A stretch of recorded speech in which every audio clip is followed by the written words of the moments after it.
Sesudah menetapkan asisten 1 Pemkab Muba jadi tersangka anyar, kasus dugaan korupsi pengaduan tanah tol Betung Tempino Jambi, Kejari Musi Banyuasin ngelakukan penggeledahan di kantor Pemkab Muba. Salah sikoknya ialah ruangan asisten 1.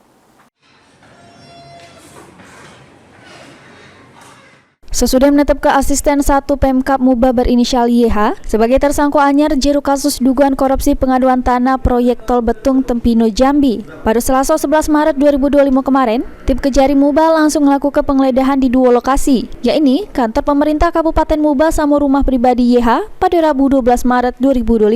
Dari pantauan PAL TV, tim Kejari Muba yang dipimpin langsung oleh Kepala Seksi Pemulihan Aset dan Pengelolaan Barang Bukti, Hendy, bersama Kepala Seksi Intelijen Abdul Haris Agusto, ngelakukan pemeriksaan secara terperinci di ruang gawe tersangka YH di kantor Pemkab Muba.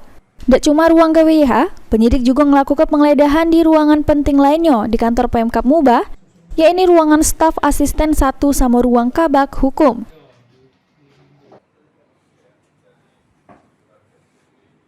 Ruzi Iskandar, PAL TV.